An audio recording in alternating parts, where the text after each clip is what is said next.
तो किसी मित्र ने ये स्लीप वॉकिंग नींद में जो चलने की आदत होती है कुछ लोगों को, तो कि इसके बारे में बातचीत करनी चाहिए थोड़ी-सी।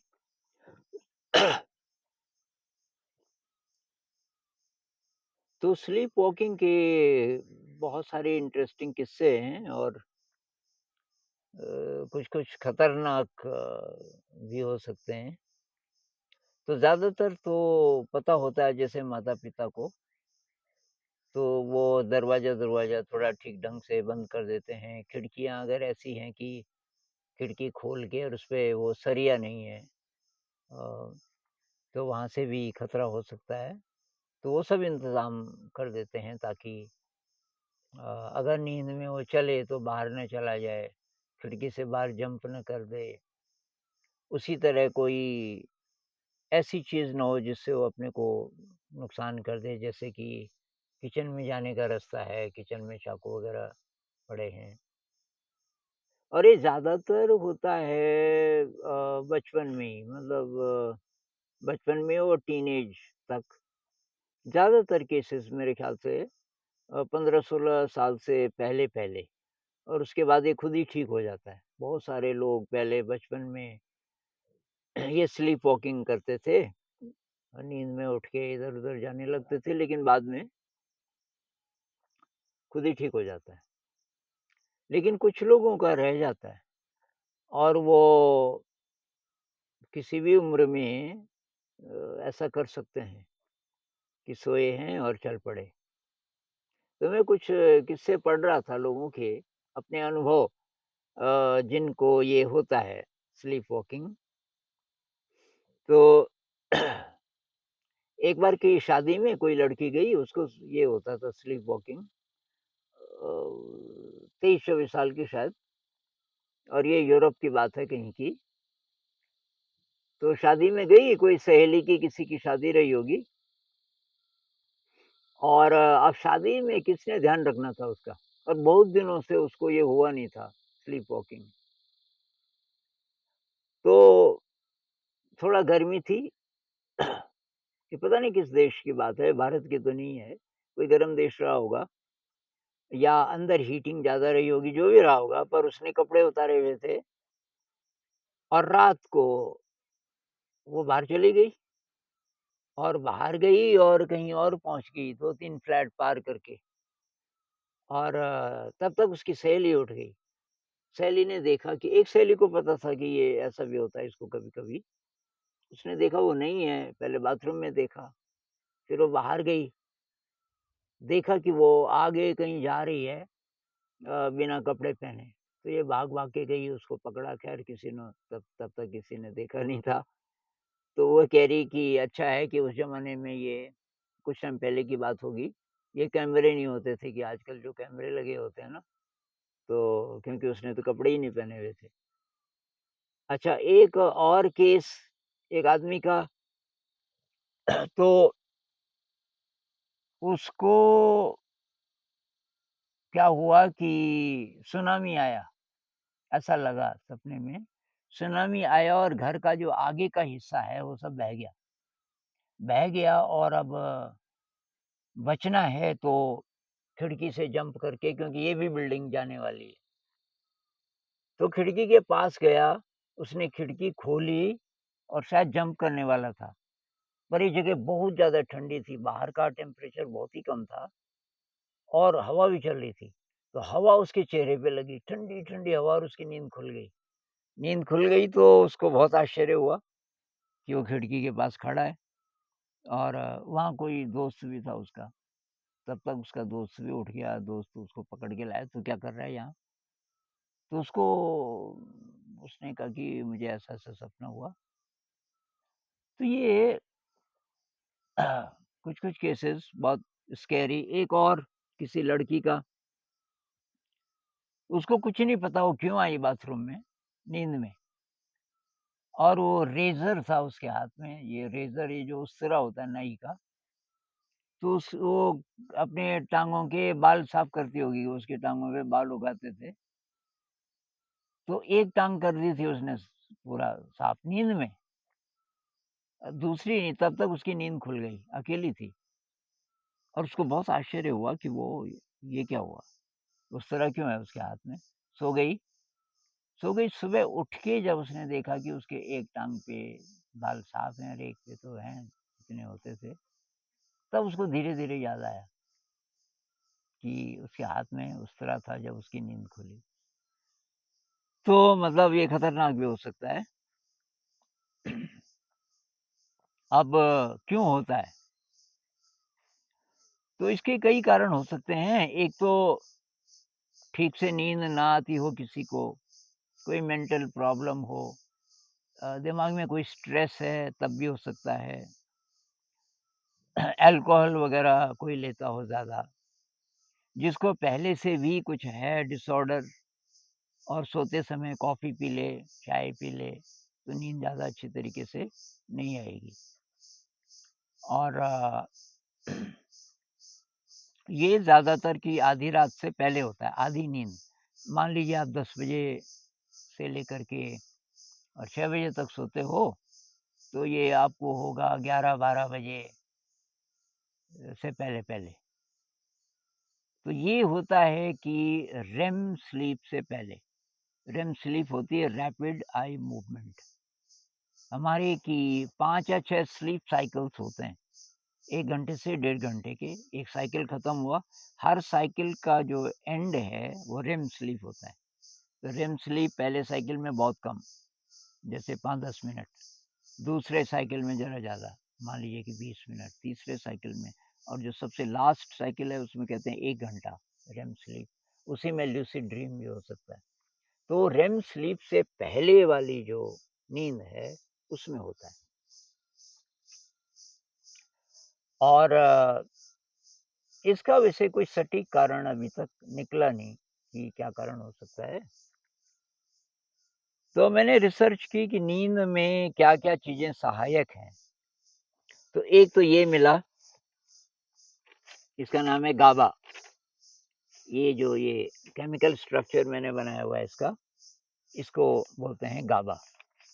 ये C4H9NO2, इसमें 4 कार्बन हैं और बाकी ये केमिस्ट्री वालों के लिए दिखा रहा हूँ मैं, आपको थोड़ा-सा शायद अच्छा लगेगा इसका स्ट्रक्चर भी देख के। ये एक न्यूरोट्रांसमीटर है गाबा, और ये कामिंग इफ़ेक्ट लाता है। मतलब जो एक्टिविटी है ब्रेन की उसको थोड़ा स्लो करता है, जो कि नींद में सहायक होता है। तो जिनको ये डिस्टर्ब्ड स्लीप होती है किसी भी प्रकार की, और ये स्लीप वॉकिंग भी उसी का एक हिस्सा है, तो हो सकता है कि ये न्यूरोट्रांसमीटर कम बन रहा है, किसी भी कारण से गाबा कम बन रहा है। तो अगर आप अपनी डाइट ठीक करें, तो इसकी तो पूर्ति हो जाएगी। तो ये पाया जाता है होल ग्रेन्स में, ये जो पूरे-पूरे अनाज लेके, जैसे आटा है तो आप गेहूँ, और गेहूँ को पिसवाओ, या कोई चक्की है आस-पास जहाँ ये होता है, बजाए कि वो जो बैग खरीदने के, आटा आटा खरीदने के आप गेहूँ खरीदो। और ये जो चावल तो होल ग्रेन है ही, दालें होल ग्रेन हैं। इसके अलावा बीन्स, जितने भी प्रकार के बीन्स हैं, ये राजमा है, लोबिया है, बहुत प्रकार के बीन्स होते हैं, वो अच्छा है इसके लिए। वो उसमें गाबा उसमें मिलेगा आपको। खट्टे फल जितने हैं, पाइनएप्पल है, ऑरेंजेस हैं, ये लेमन्स हैं, ये आम है, ये खट्टे फल जितने होते हैं, ये बढ़िया हैं।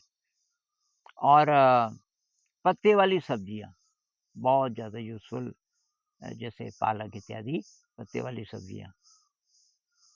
तो आप इस प्रकार की डाइट खाओगे, प्रोसेस्ड फूड अच्छा नहीं है।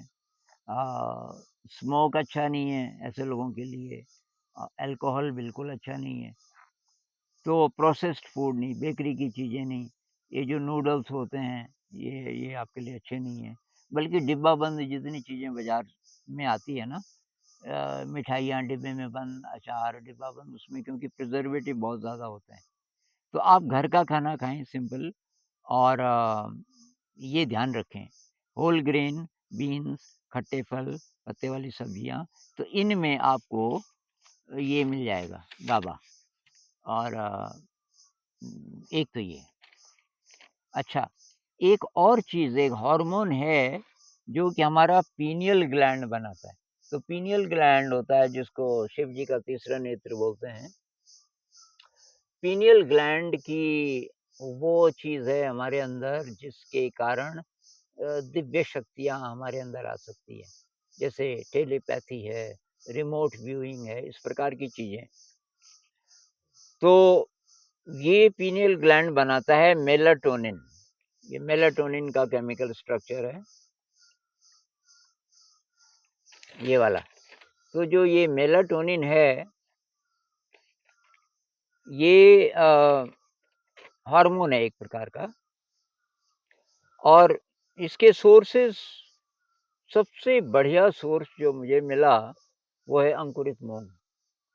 आप भी थोड़ा रिसर्च करना, अंकुरित मूँग पे आजकल बहुत ज़्यादा रिसर्च चल रही है। जब से वीगनिज़्म आया ना, ये लोग जो दूध भी नहीं पीते, कि भई जानवर से जो-जो मिलता है वो हम इस्तेमाल नहीं करेंगे। जैसे कि शहद भी नहीं खाते वो लोग और तो दूध क्योंकि पशुओं से मिलता है, दूध का इस्तेमाल नहीं करते और तो प्योरली वेजिटेरियन है लेकिन उसमें भी दूध का भी इस्तेमाल नहीं करते। तो ये दूध में, अंडे में, इन चीज़ों में विटामिन बी 12 होता है। तो कहते हैं कि बी 12 की कमी हो जाएगी अगर आप वीगन बनेंगे। लेकिन अगर आप अंकुरित मूँग खाते हैं तो नहीं पड़ेगा। अंकुरित मूँग में विटामिन बी 12 के अलावा बहुत सारी और चीज़ें हैं, उनकी तो अभी बात नहीं करेंगे। हमारे मतलब की चीज़ अभी ये है कि ये जो मेलाटोनिन है, मेलाटोनिन हो सकता है कम बनता हो, जिनको डिस्टर्ब्ड स्लीप होती है किसी भी प्रकार की और जिसमें ये भी स्लीप वॉकिंग भी शामिल है। तो आप अगर अंकुरित मूँग का इस्तेमाल करोगे, तो इससे भी फ़ायदा हो सकता है। एक चीज़ और, फिर मैंने देखा मेडिटेशन का क्या असर पड़ सकता है। तो अ, बहुत ज़्यादा सरप्राइज़िंग हो सकता है कुछ लोगों के लिए। मुझे तो ताज्जुब नहीं हुआ, मुझे पता था कि मेडिटेशन ही है अंतिम दवा। मेडिटेशन से बहुत ज़्यादा असर पड़ेगा। तो सोने से पहले थोड़ा ध्यान कर लीजिए। रात देर में मत खाइए। अगर आप 9 बजे सोते हो, तो 6 बजे खा लीजिए शाम को। तो हम लोग यहाँ करीब 9 बजे सोते हैं, तो हमारा वही टाइम 5 और 6 के बीच हम खा लेते हैं खाना। तो और ज़्यादा देर में मत सोइए, कोशिश कीजिए। तो एक तो जल्दी खाना है, शाम का खाना थोड़ा लाइट, थोड़ा-सा लाइट और ये जो चीज़ें अभी हम बात कर रहे थे मेलाटोनिन और गाबा, जिन-जिन चीज़ों में है वो ज़रा ज़्यादा खाइए। एक चीज़ और, आप ड्रीम डायरी रखिए। उसका फ़ायदा स्लीप वॉकिंग में भी होगा, लेकिन उससे लूसिड ड्रीम भी आपको कभी न कभी हो सकता है।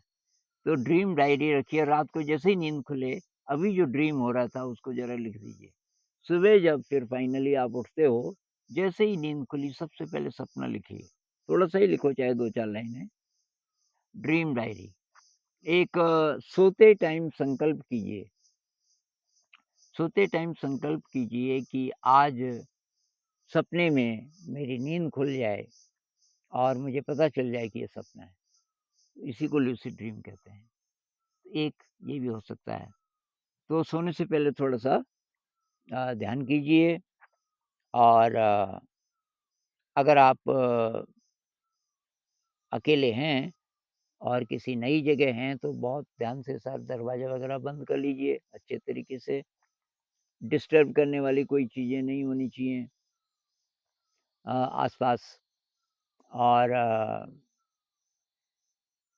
रात का खाना हल्का, थोड़ा जल्दी और थोड़ा-सा मेडिटेशन कीजिए और ये अंकुरित मूँग आपके लिए बहुत बढ़िया है और होल ग्रेन, बीन्स, कट्टे फल, पत्ते वाली सब्जियाँ जैसे पालक इत्यादि, ये बहुत अच्छा है। स्मोक, अल्कोहल आपके लिए अच्छा नहीं है। सोते समय या सोने के आस-पास चाय या कॉफ़ी वो अवॉइड कीजिए और इन सब चीज़ों का अगर आप ध्यान रखेंगे, तो इसमें फ़ायदा हो सकता है। स्लीप वॉकिंग शायद आपका ख़त्म हो जाएगा।